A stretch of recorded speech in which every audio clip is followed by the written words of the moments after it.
지난주에 우리가 창세기 1장 2절 했죠. 1절로 4번 끌다가 2절은 지난 시간에 끝냈습니다. 그래서 오늘은 3절을 하도록 하겠습니다. 점점 빨라지죠? 예. 점점 빨라질 겁니다. 1절부터 3절까지가 중요하기도 하고, 그리고 여러 그 해석의 틀이 넓어서 사실 1절부터 3절까지가 할 말이 참 많습니다. 그래서 오늘 이 3절도 제가 드릴 말씀이 많은 것 같아요. 사람이 자기 삶에 대해, 근원에 대해 궁금증을 가지기 시작할 때 비로소 성숙한 사람이 되는 것 같아요.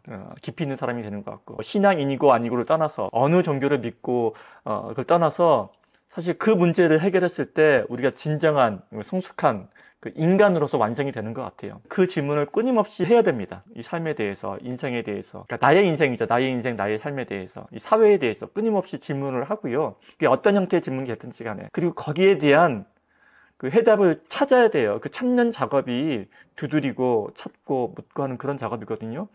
그 문제가 해결됐을 때 사실은 인생이 완성되는 거예요. 그랬을 때 인생이 의미 있는 인생으로 남게 되는 거고, 후회 없는 인생이 되는 겁니다. 그래서 이거는 뭐 종교를 떠나서요, 가장 중요하고 근본적이고 기본적인 문제인 것 같아서 제가 이런 시간을 마련합니다. 그래서 여러분들 이 시간에 참여하시는 동안에 그런 어떤 신앙에 관련된, 꼭 신앙이 아니더라도 이 삶에 대한, 근원에 대한, 근본적인 것에 대한 생각을 해보시고요. 두드리시고 해답을 찾으셔야 됩니다. 지금 이 줌 미팅에 참여하시는 이 행위 자체가 어쩌면 두드리는 작업이고요. 찾는 작업이고, 그리고 어쩌면 많을 수도 있겠지만 여기서 제가 드리는 여러 가지 말씀들 가운데 어떤 그런 깨달음을 주실 줄로 저는 믿습니다. 왜냐하면 제가 그렇게 해왔거든요. 반드시 해답을 주시는, 반드시 찾는 사람에게 열어주시고 두드리는 사람에게 열어주시는 그 약속의 신실함을 저는 경험을 했기 때문에 되돌려 드리는 겁니다. 우리 기독교인이, 크리스천들이 이렇게 성경을 알고 싶어하고 또 성경을 이렇게 공부하고 싶어하는 이유가 뭘까요? 더 나아가면 우리가 신앙을 가지는 이유가 뭘까요? 좀 더 쉬운 말로 우리가 교회를 다니는 이유는 뭘까요? 일요일마다, 주일마다 남들 다 쉬는 시간에, 아침 일찍 오전에 그 시간을, 정말 휴일의 꽃이죠. 오전 시간인데 다 포기하고 교회를 매주일마다 꼬박꼬박 나가는 이유는 뭘까요? 뭐 거기서 뭐가 돈이 나오는 것도 아니고 오히려 돈을 바치지 않습니까? 그러는 이유는 뭘까요? 뭐 간단하죠. 우리의 구원을 위해서 아닙니까? 구원을 위해서. 청년들은 좀 다른 이유도 있을지 모르겠어요. 청년부 모임 활동이 재밌어서 그런 이유도 있지만은 근본적으로 따지면 그렇단 말입니다. 우리가 신앙생활을 하는 이유, 교회를 다니는 이유, 이유는 구원을 얻기 위해서, 구원받기 위해서인데, 그러면은 그 구원을 바라는 이유는 뭐냐는 거죠. 구원이라는 게 뭔데요? 그러니까 이런 것들을 우리가 정리를 해야 될 필요가 있다는 겁니다. 우리가 구원받기 위해서 교회를 다닌다면은 우리가 그토록 바라는 그 구원이란 과연 무엇인가 라는 생각도 해봐야 되고요. 그런 것들을 스스로에게 물어봐야 된다는 거죠. 우리가 불교의 핵심은 자비, 기독교의 핵심은 사랑, 그렇게 배우지 않습니까? 그러면은 그 사랑이 뭐냐는 거죠. 제가 늘 말씀드리지 않습니까? 기독교에서 신앙적으로 말하는 단어는 국어사전적인 의미하고는 거리가 멀다. 기독교에서 말하는 사랑은 우리가 흔히 알고 있는 사랑과는 다르죠. 그렇듯이 구원에 대해서 제가 자유함이라고 말씀드렸는데, 이 자유함도요, 저희가 일반적으로 상식적으로 알고 있는 그런 자유함하고는 또 다릅니다. 그러니까 성경책에 또 언어로 쓰여져 있는데, 그 언어가 자유함이라는 그 단어를 강조를 해요. 예수님께서 그러시지 않습니까? 진리를 알지니 진리가 너희를 자유케 하리라. 내가 너희를 자유케 하기 위해서 이 땅에 왔다라는 말씀 하시지 않습니까?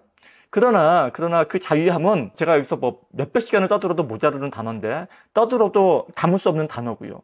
그래서 제가 맨 처음에 첫 시간에 제가 어떤 소리를 드렸냐면은, 하나님이란 어떤 존재인가 했을 때, 하나님은 어떤 존재물, 신앙의 대상이 아니라, 참 이게 어려운 말입니다. 우리는 하나님은 신앙의 대상으로 알고 섬기는데, 근데 제가 드릴 말씀은 좀 쇼킹한 거예요. 하나님은 신앙의 대상이 아니다 라고 말씀드리잖아요. 큰일 날 소리 같지 않습니까? 근데 제가 뭐라고 말씀드립니까?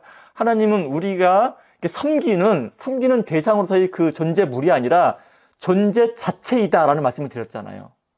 그 존재 자체가 알파요 오메가요, 우리의 시공간을 넘어선 존재이다 라는 그 말씀을 드리는 거예요. 그러니까 우리의 어떤 인식체계에 안 잡힌다라는 그 말씀은 계속 드리는 거예요. 근데 우리의 실수는 뭐냐면은 자꾸만 우리의 인식체계에 잡힐 수도 없고 잡혀서는 안 되는 그 하나님이라는 그 존재 자체를 자꾸만 우리가 개념화하고 이해해서 우리 안에 집어넣으려고 한단 말인 거죠. 근데 그 작업은 사실은 그 필요악이라고 그래가지고 필요하지만 악한 것. 그런 말 있지 않습니까? 필요하지만 악한 것. 그러니까 일종의 필요악에 가까운 거예요. 그렇게 해서는 안 되지만 어쩔 수 없이 우리가 인간인 이상 그런 과정을 거칠 수밖에 없다라는 게 그게 신학이고 그게 신학의 딜레마고요. 그게 도그마라는 좋은 면과 나쁜 면이 같이 있는 그 도그마라는 그 신앙의 도그마로 인해서 지금 세계 온갖 종교 전쟁이 일어나고 미움과 다툼과 분열이 일어나지 않습니까? 그러니까 이런 게 있는데 지금 제가 하는 작업은 뭐냐면은요. 사실 예수님께서 신약의 세계를 여신 것은 그 당시의 종교, 그 당시의 유대교가 지금 이 종교처럼 그런 일을 해왔었는데 하나님이라는 이름 하에 엉망을 만들어 놨었는데 그게 아니다. 그래서 성경을 보는 관점을요. 제가 창세기를 왜 첫 시간에 창세기를 택했느냐. 창세기가 가장 그 오해의 근원이 되는 책인 거예요. 창세기는요. 도저히 우리가 이해할 수 없는 책인데도 불구하고 아니 태초 이후에 한참 이후에 138억 년 이후에 태어난 우리 인간이 어떻게 창조에 관해서 논합니까? 창조 이전에 대해서 논해요. 이건 말이 안 되는 건데 창세기는 어쩔 수 없이 한단 말입니다. 제가 지난 시간에 창세기가 쓰여진 기록, 목적, 의도 다 말씀드렸지 않습니까? 그런 의도에서 쓰여졌는데 근데 그 목적과 의도와 그런 것들을 다 무시한 채 현대를 사는 우리들은 교회에서 창세기에 이렇게 쓰여져 있으니까 하나님은 이럴 것이다, 저럴 것이다 그렇게 도그마화한다라는 겁니다. 그러는 순간요 우리는 자유를 잃어버려요. 자유를 잃어버리는 순간 우리의 구원은 넘어간다는 겁니다. 그거는 예수님께서 하나님께서 우리에게 허락하시고자 하는 전하시고자 하는 메시지하고는 관련이 없는 일이라는 거죠. 근데 그런 일들이 너무나 많이 이 종교화된 정치, 경제, 사회, 문화, 종교 이 종교의 틀 안에 갇혀버린 기독교가 여전히 거기서 헤어나지를 못한다라는 거죠. 제 주장은. 그래서 지금 끊임없이 지금 이 시간을 통해서 제가 하고 싶은 건 뭐냐면은 성경 앞에 겸손하자라는 거예요. 하나님 앞에 겸손하자라는 거죠. 저는 대표적으로 창세기를 들었어요. 왜냐하면 창세기 앞에서 우리는 가장 겸손할 수밖에 없습니다. 우리는 창세기 앞에서 가장 겸손해질 수밖에 없습니다. 그래서 제가 질문은 마음껏 허락하지만 제가 여러분들의 질문은 마음껏 허락합니다. 저는 여러분들의 질문을 받기 위해서 이 강의를 열었어요. 질문은 마음껏 허용하고 그리고 여러분들이 질문이 없을 때 제가 강의를 이어나가지만 그러나 그와 동시에 제가 드리는 말씀은 뭐냐면은 저는 여러분들의 질문에 대한 정답을 가지고 있지 않아요. 해답이 없습니다. 정답을 제가 드린다라는 것은 제가 드리는 말씀의 모순입니다. 제가 드리는 말씀은 그 질문을 가지고서요. 성경에 대한 우리의 태도를 가다듬는 거예요. 끊임없이. 우리의 그 욕심 있지 않습니까? 성경을 쥐어짜서 내 머릿속에 담으려는 하나님을 이렇게 정의화해서 내 머릿속에 담으려는 그 유한자로서의 그 욕심이 있습니다. 그게 악함이거든요. 그게 선악과를 따먹은 죄인이고 자기가 판단의 주체가 되어서 판단의 주체라는 건 뭐냐면 자기가 그 결정권자라는 거야. 이건 이렇고 저건 저렇고 창조는 이렇게 됐고 이건 이렇고 그게 하나님의 자리에 쓴다라는 거거든요. 신앙의 탈을 뒤집어 쓴 악함이거든요. 그게. 그러니까 깜빡 속으시면 안 됩니다. 여러분들의 그 선한 노력 있지 않습니까? 그 선한 그 노력들, 교회 열심, 신앙에 대한 열심이 굉장히 악함이 될 수가 있어요. 하나님 보시기에는. 보세요. 그거는 어디 먼 데서 찾을 게 아니라요. 예수님께서 가장 꾸짖었던 사람들이 그 당시에 가장 신앙에 대해서 열심히 있었고 가장 올바른 신앙에 가까이 있었다고 자부하고 그러니까 자타가 자부하고 공인했던 바리새인들이 있었단 말입니다. 사두개인도 아니고 독립운동하던 진로당원도 아니고요. 오로지 그 당시 백성들에게 그나마 가장 청렴하고 율법 잘 지키고 물욕 없고 세속에 대한 권력 욕심 없고 오로지 하나님만을 사랑하고자 목숨 걸고 사랑하고자 했던 그 바리새인들을 예수께서는 가장 신랄하게 비판하셨다고요. 예수님 보시기에는 그게 가장 악한 거예요. 그 신앙 생활이. 여러분 이거 무서운 말입니다. 그랬을 때 그 바리새인들의 반응이 뭔지 아십니까? 그랬을 때 그 당시 그 종교인들의 반응은요. 그 예수님의 비판을 받아들이고 회개하고 고쳐나가는 게 아니라 뭘 택했다고요? 예수님을 죽이는 데 협력했어요. 그게 무서운 점입니다. 그게요. 예수님 당시만 그런 게 아니고요. 중세시대는 어떻습니까? 중세시대는 그야말로 하나님 왕국이었어요. 바실레이아. 기독교 아니면 설 자리가 없었던 오로지 기독교 왕국이었었는데 그 중세시대에 가장 많은 그 신앙인들이 학살당했죠. 그죠? 가장 끔찍한 방법으로 고문당하고 화형당하고 마녀산 당하고 그죠? 그리고 그 중세 기독교의 신앙을 그 교리적인 신앙을 받아들여서 근대 유럽은요, 혹독한 그 혼란기를 갖췄습니다. 중세 유럽 역사 통틀어서요, 이거 제가 목사가 자꾸만 이렇게 이런 점만 따들어서 좀 죄송한데, 알으셔야 됩니다. 알으셔야 돼. 찾아보게 되면 다 나오는데, 나중에 엄한 곳에서 찾아보고서, 어머머, 교회가 이런 곳이었네. 시험 들지 마시고요. 아셔야 돼요. 아니, 유럽의 가장 끔찍했던 그 전쟁들은요, 무슨 보불 전쟁 이런 게 아니에요. 30년 전쟁 해가지고 신교와 구교와의 싸움이었다니까요. 심지어는 루터의 종교개혁 때도요, 그때도 엄청난 학살이 있었습니다. 누가 누구를 죽여요? 기독교인이 기독교인을 죽인 거예요. 십자가 전쟁은 더하죠. 그게 우리 기독교의 그거를 직시를 하셔야 돼요. 직시를 하셔야 됩니다. 그거를 미화해서는 안 돼요. 왜 그런 실수를 했는지를 모르니까 반복을 해요. 모르니까. 덮어놓고 믿으니까 반복을 하죠. 그런 실수들을. 그죠? 네. 그래서 다시 처음 들어와서 지금 해주신 질문이 굉장히 좋은 질문이고요. 그 구원이라는 것은 사실은 제가 처음에 전제드렸던 하나님이 존재 자체이다라는 그 화두를 이해하는 데 그 실마리가 담겨져 있어요. 다시 말씀드립니다. 이거는 평생을 두고 해결해야 될 각자의 몫입니다. 하나님은 신앙의 대상, 어떤 존재물이 아니라 그거는 우상이거든요. 우리가 하나님을, 예수님을 어떤 우리의 그러니까 신앙의 대상으로 여기는 순간 그 예수님이 우상이 되는 거예요. 그 하나님이 우상이 되는 겁니다. 이거는 제 가르침이 아니라 성경의 가르침입니다. 금송아지 여호와 하나님. 그럼 뭐냐? 이 하나님이 섬기는 대상이 아니라 존재 자체이다. 근원인데, 온 세계 만물의 근원인데 그 근원이 인격적이다. 라는 깨달음. 이것도 굉장히 중요합니다. 그러니까 신이 세상 만물의 근원이다 라는 데까지는 세상 철학자들도 다른 종교들도 일치하는 종교가 있어요. 거기까지는. 근데 기독교는 한 발 더 나가서 그 어떤 포스라고 말하는, 그죠? 스타워즈의 포스여 뭐 힘이 하지 않습니까? 힘, 근원, 힘. 그것이 기독교에서는 그게 인격적이라고 고백을 한단 말입니다. 아버지라 부른단 말입니다. 근데 그 아버지는 우리처럼 뭐 손이 있고 발이 있고 수염난 할아버지 그 신인 동령적인 그런 신이 아니라 사람의 형태가 아니라는 거예요. 그게 뭔지는 모르겠는데 그거를 우리가 르하으, 영이라고도 하고, 근데 그 영이 우리와 교제하기 위해서, 소통하기 위해서 육신을 입으신 그 영이 예수님이고, 그죠? 그와 함께 소통하는 그 전체를 이끌어서 우리는 성령 안에서, 주 안에서. 근데 그게 뭔지는 몰라요. 뭔지는 모르는데 우리가 삶 가운데 경험해요. 초대교회 때부터 지금까지, 야, 분명 한 분 하나님이 계시는데 그 하나님이 나에게 말씀하시는 것도 경험하고, 내 기도를 들어주시고 응답하시는 것도 경험하고, 이런 거 다 경험한단 말입니다.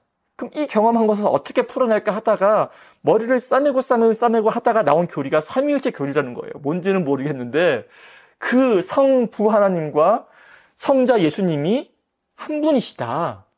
근데 그 성자 예수님은 100% 하나님이시자 다시금 또 100% 인간이다라는 그 교리들이 정해진 거죠. 이게 중요합니다. 마치 현대 물리학에서 우리가 양자의 세계가 뭔지 모르지만 어떻게 빛이 입자이면서 동시에 파동이 있을까? 어떻게 존재하면서 존재하지 않을까? 뭐 슈레딩거의 고양이. 도저히 설명할 수 없지만 아무리 노벨상을 몇 개나 받은 물리학자들도 그 현상은 정말 기이하다라는 말로밖에 표현 못하고, 심지어는 아인슈타인도 죽기 전까지 그거를 믿지 않았어요. 아인슈타인조차도. 뉴턴 역학을 무슨 아인슈타인마저도 양자 역학을 끝끝내 동의하지 않았다가 나중에는 어쩔 수 없이, 왜냐하면 사실이니까 받아들인 거죠. 그래서 물리학자들이 어떻게 빛이 입자이면서 파동일까 도무지 말이 안 된다 하면서도 그 입자이면서 파동인 그 양자적인 물리적인 성질을 이용해서 지금 컴퓨터가 운영되는 거 아닙니까? 이게. 그러니까 그거를 받아들이는 거죠. 마찬가지로 기독교도요, 어떻게 하나님이 인간이 되고 성령과 하나님과 이 세 분이 하나님이 도무지 말은 안 되지만 그게 워킹을 한다니까요. 지금 2000년이 지난 이 시기까지 진짜로 성령님이 우리 안에서 역사하시고요. 예수님께서 우리에게 말씀하시고요.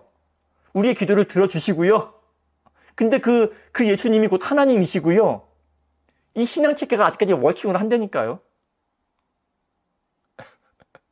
근데 그 이해에 대한, 그거를 우리가 뭐 교리면 교리, 신학이면 신앙 앞에 제가 드리는 말씀은 그 앞에 서는 우리의 자세에 있습니다. 자세. 오늘 제가 아마르라는 말을 살펴볼 거예요. 1장 3절에 아마르라는 말을 살펴볼 거예요. 이게 뭐냐면 하나님이 가라사다에, 하나님이 이르시되, 이 말하다라는 동사거든요. 제가 이 한 절을 말씀을 드릴 건데, 하나님이 말하다라는 말을요, 우리가 어떻게 바라볼 것이냐가 굉장히 중요하단 말입니다. 그럼 여기서 제가 드리는 말씀은 스펙트럼이 굉장히 넓어요. 굉장히 넓습니다.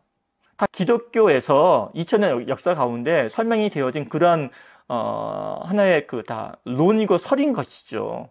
근데 우리가 여기서 까딱하게 되면은 우리 목사님은 그렇게 안 보시는데 라든지 우리 교단에서는 그렇게 안 봐라든지, 그죠? 그건 진리가 아니에요. 그렇게 자기가 판단자의 자리에 쓰지 않습니까?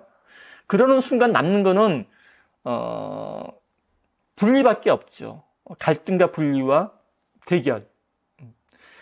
이게 지금이야 좋게 말해서, 야, 니네 교단이 다르고 우리 교단이 다르지만, 여기서 이 삐끗한 이 시발점이요, 어떻게 가냐면은, 우리 종교와 너네 종교가 다르고, 그죠? 다르면 어떻게 돼요? 다르면 적이에요. 내가 아니면 다 적입니다. 그래서 어떻게 해요? 그게 심하게 되면은, 단 두 가지 해결책밖에 없는 거예요. 이런 식으로 우리가 교리를 발전시키게 되면은, 저들을 설득해서, 전도를 해서 나와 똑같은 생각을 하게 만들거나, 그죠? 그게 안 되면 어떻게 해요? 없애버리는 거죠. 그게 종교가 가진 비극이에요. 그게. 그럼 예수님이 그걸 가르쳤을까요? 예수님이나 하나님이 과연 그걸 명하셨을까요? 그게 구약의 하나님을 오해한다라는 거예요. 그 진멸에 관한 거지 않습니까? 그걸 오해하는 거라는 거죠. 그걸 오해하는 게 종교라는 거예요. 종교. 왜냐면 종교라는 이 물적인 실체는요, 종교 제도는요, 그럴 수밖에는 없어요, 사실. 그 뿌리 자체가 그렇습니다. 뿌리 자체가 그래요. 우리 인정해야 됩니다. 그래서 종교 제도에 힘을 실어주면 안 됩니다. 죄송한 얘기지만 종교 제도가 필요하긴 합니다. 근데 그 제도가 절대화되는 순간에 신앙은 없어지는 거예요.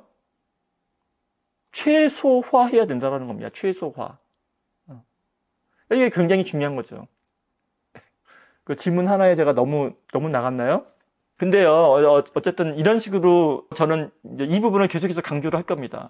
계속 강조를 할 거예요. 우리가 성경을요, 최소한 우리가 판단자가 돼가지고 성경을 판단하려는 그 태도를 버리고요, 최소한 하나님의 시각에서, 하나님의 시각은 어렵죠. 그럼 어떤 최소한 그 성경을 기록한 성경 기자의 시각으로 성경을 보려고 노력을 해야 된단 말입니다.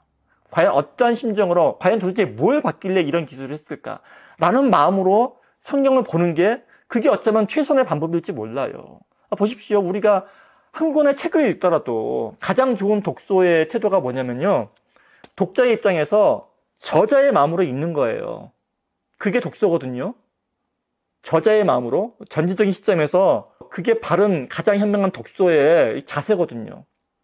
이 사람은 어떤 마음으로 편지글을 썼을까? 편지를 받을 때도 그 편지를 쓴 사람의 마음을 읽으려고, 이해하려고, 같이 동감하려고 느끼는 그게, 그래서 편지가 감동적인 거고 그러지 않습니까? 그래서요, 성경도요, 이 창세기 기자가 과연 어떠한 심정으로, 어떠한 마음으로 도대체 뭘 받길래 이런 표현을 했을까? 그래서 제가 가장 중요한 게, 성경을 볼 때는 누가, 성경의 저자죠, 언제, 어느 시점에서, 어떤 상황에서, 무슨 목적으로 썼는가를 살피는 게 가장 먼저다. 그죠?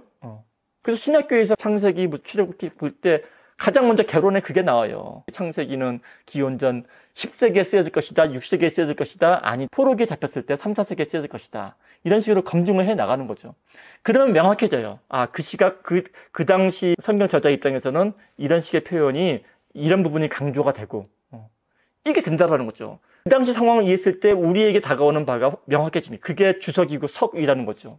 목사의 역할이 있다면, 신학자의 역할이 있다면 바로 그 역할, 그 컨버팅 하는데 성경을 전공한 사람으로서 그 역할을 해주라라는 게 사실은 바른 모습인 거죠. 그래서 그 시각을, 성경을 대하는 그 시각을 바로 가는 게 굉장히 중요하다, 우리 신앙에 있어서. 근데 어떻게 해요? 지금 교회에서는 그거를 오히려 터부시했지 않습니까? 믿음이 없다고 그러고, 뭐 그런 거 알려고 그러냐고, 믿음 없는 사람들이라 그러 믿는 거라고 그러지 않습니까? 근데요, 제가 여기서 톡 까놓고 얘기하자면 그런 태도가요, 뭐랑 닮아 있냐면 중세 시대 때 가장 부패한 중세 시대 때요. 성경을 읽을지 모르던 그 농민들이나 신자들이, 평신도들이 신부들한테 성경에 대해서 여쭙지 않습니까? 그러면 그때 신부들이 해줬던 대답이 그런 거였었어요. 성경을요, 오로지 라틴어로밖에는 못 읽게 하고, 프랑스 사람이 라틴어를 어떻게 알아요? 독일 사람이 라틴어를 어떻게, 그러니까 모르는 거죠. 모르는 게 당연하다라는 거야. 그러니까 기껏 한다라는 게 성화, 그림 그려놓고, 스테인드 글라스, 십자가상, 그걸로 다 설명. 근데 그걸로 어떻게 진리가 전달이 됩니까? 그리면은 그게 형상이 들어가지 않습니까? 형상이. 하나님은 수염난 할아버지고, 막 이렇게 형상이 들어가지 않습니까? 미켈란젤로가 막 이렇게 선지창조하는 거.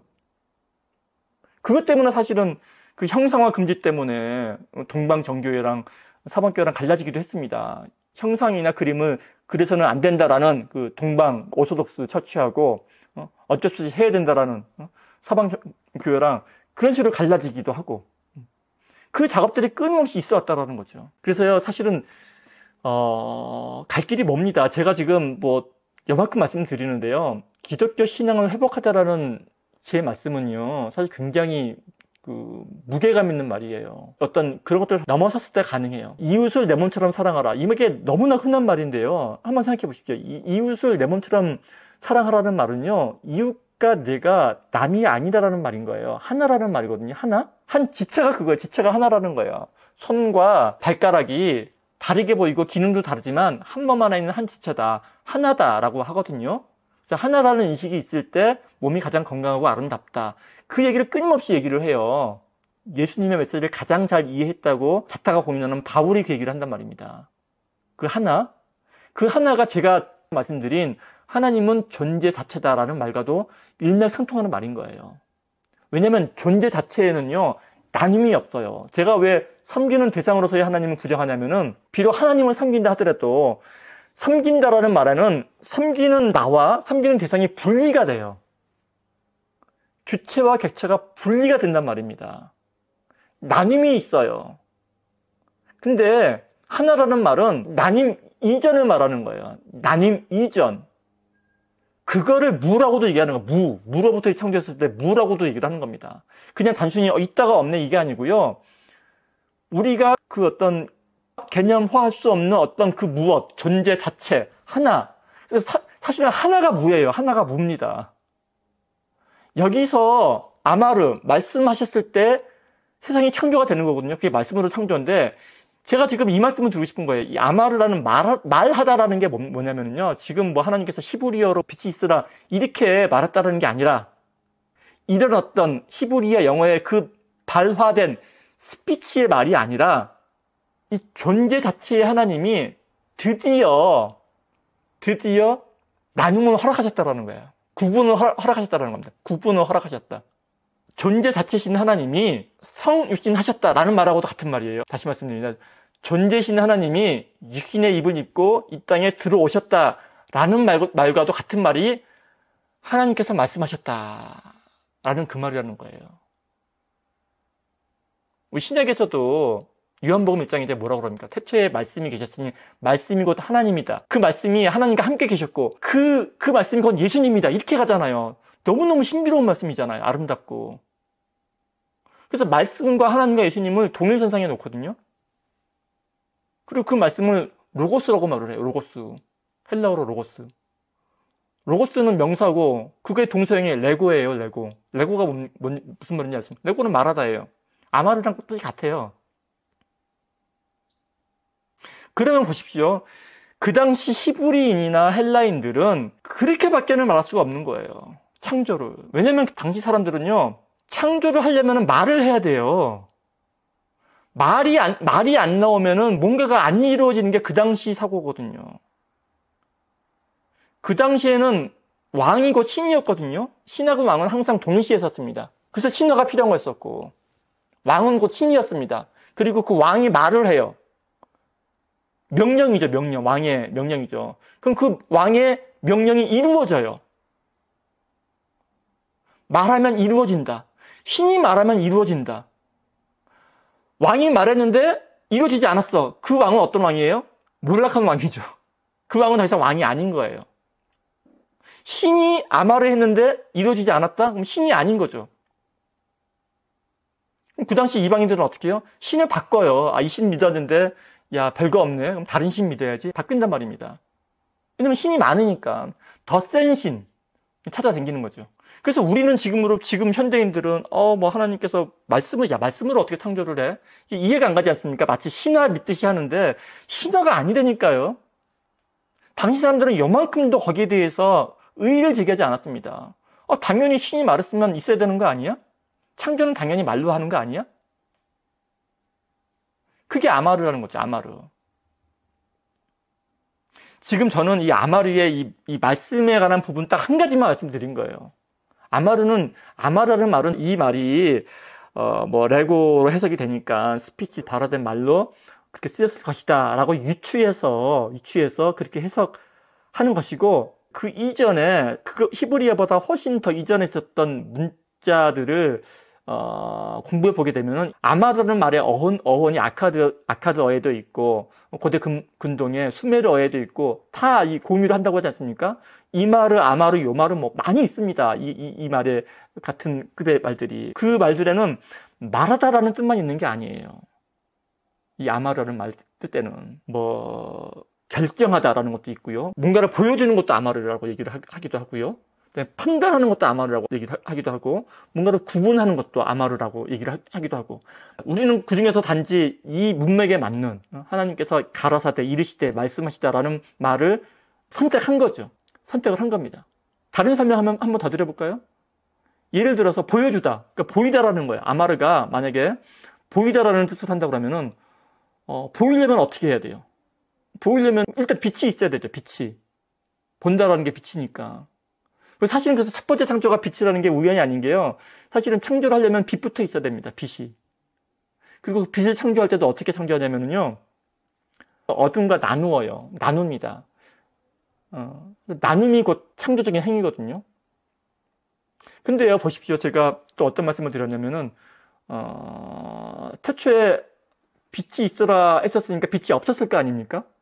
그러면 우리가 생각하기에는, 야, 깜깜한 이 공간에 빛이 있어라 했을 때, 그 말씀을 하셨을 때 뭔가가 빵! 빛이 생겨서, 말하자면 빅뱅인데, 그래서 그 환한 빛으로 인해서 이 우주가 생겼구나. 이렇게 우리는 확 다가오지 않습니까? 근데요, 그렇지가 않은 게, 그렇게 따지게 되면은 사실은 창세기 자체를 우리 해석을 못하게 되는 거죠.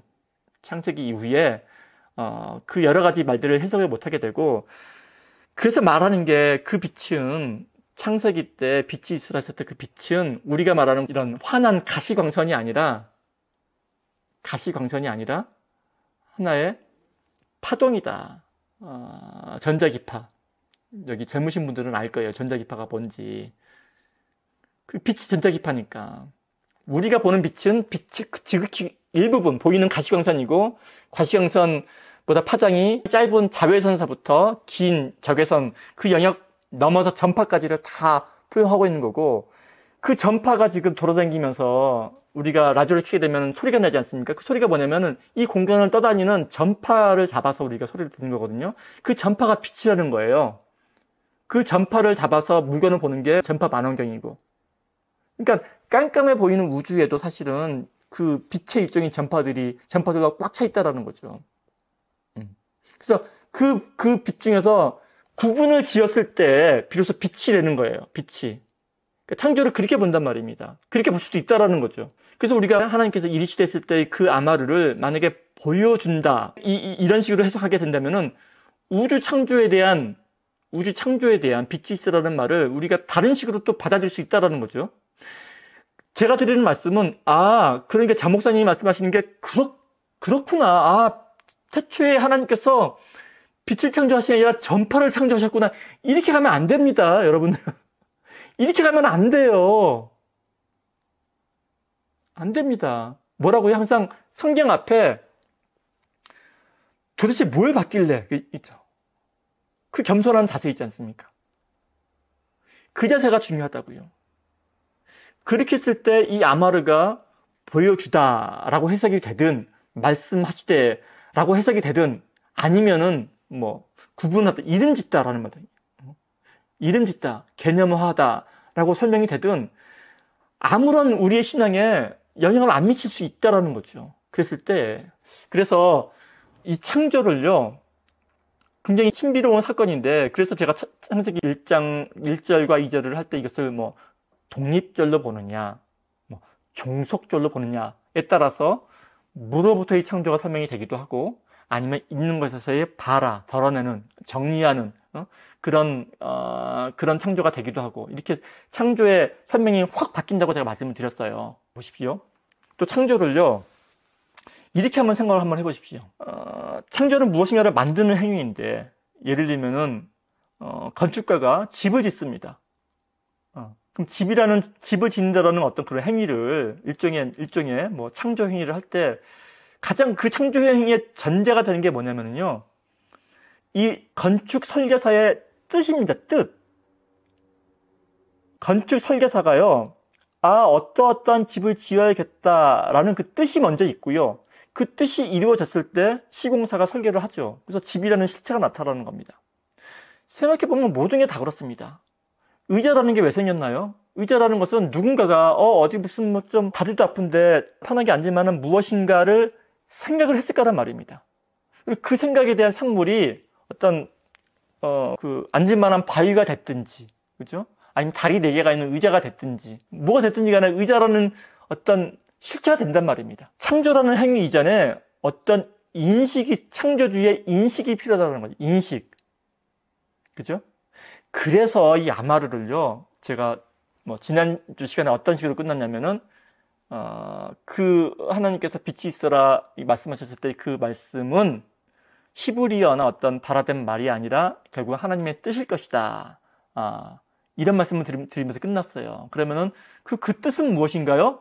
다음 시간을 하자. 이런 식으로 말씀드리면서 제가 이 시간을 온 거거든요. 여기 돌아온 거죠. 그러면 하나님의 뜻이 무엇이냐는 거죠. 하나님의 뜻이. 뱅뱅 도는 것 같지만, 제자리에 온 것 같지만, 조금 더 진일보한 생각이 안 드십니까? 말씀으로 창조해? 하나님의 뜻이요. 그럼 하나님의 뜻은요, 무엇일까요? 한번 생각해 보십시오. 여기서는 자기로 해도 됩니다. 뭐 불경스럽게 생각할 필요 없습니다. 그게 성령을 대하는 태도예요. 하나님의 뜻은 무엇일까요? 뭐죠? 뭐가 하나님의 뜻이죠? 여러분 이 질문에 답을 하셔야 됩니다. 그래야지 신앙생활을 하실 수 있어요. 사실 이 질문은요, 이게 참 우리가 가슴 아픈 일 중에 하나가 뭐냐면요, 우리가 부산을 가려면 부산 가는 열차를 타야 되는데 사람들이 어디 가는지 모르고 무조건 열차를 탄단 말입니다. 그런 생각 안 드세요? 무엇을 위해서 우리가 교회를 나가는지, 무엇을 위해서 하나님을 믿는지를, 그게 없어요. 물론 있다고는 말씀하시죠. 하나님의 영광을 위해서, 구원을 위해서. 근데 그 구원이라는 게 무엇이냐, 그 하나님의 영광을 위한다는 게 무엇이냐, 또 들어가게 되면 여전히 답이 없으니까 그게 사실은 하나만한 답이라는 거죠. 그리고 거기서 만족하면 안 된다는 거예요. 그러면 어떤 현상이 벌어지냐면요, 남들이 해석해준 그걸 따라가야 돼요. 하나님의 영광은 교회에 잘 다니는 거야, 헌금 잘 내는 거야. 아멘, 그렇습니까? 그러면 그게 따라간단 말입니다. 하나님의 구원이란 여기 아가동산에 와가지고 여기서 성전 올리는 거야. 그러면은 그렇습니까?